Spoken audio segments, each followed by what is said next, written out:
The 10 News Weather Authority from the JES Weather Center. Good morning, everybody. I'm meteorologist Edward Shaw.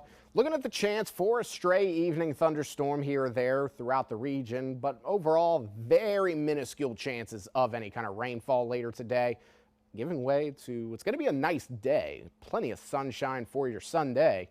And as we go into the early parts of the week, we start getting a little bit more unsettled and a little bit cooler as we go into the later parts of the week as well.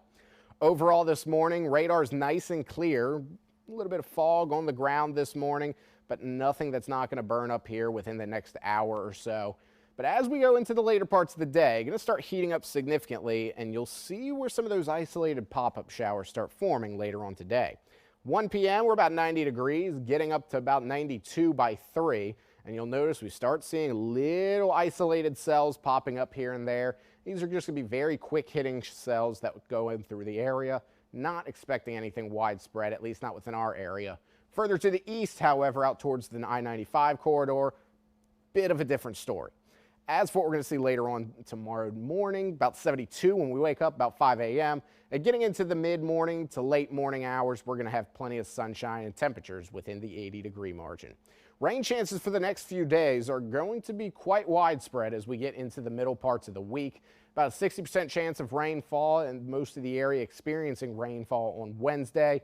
That drops to 50 and then eventually 40 before going back up to 50. But overall, just given the unsettled nature of our region for the time being and the fact we're going to have a few fronts coming through, going to expect some widespread showers and storms. As for high temperatures for today, well, Roanoke about 92 along with Covington and Lexington, Blacksburg 88, Lynchburg 93, and Danville 94. That temperature trend gets a little bit trickier here as we go into the next few days, where we're going to drop to the 80s by Tuesday and then eventually end up temperatures below average into the low 80s to upper 70s by Thursday and on Friday. Now, as we take a look further out to the east and what's going on with Hurricane Erin, currently a Category 3 storm expected to get back to Category 4 status later on in the next few days. But one area we're watching is this area of development further to the south. About a 20% chance of formation here over the next 7 days, so something to watch for there.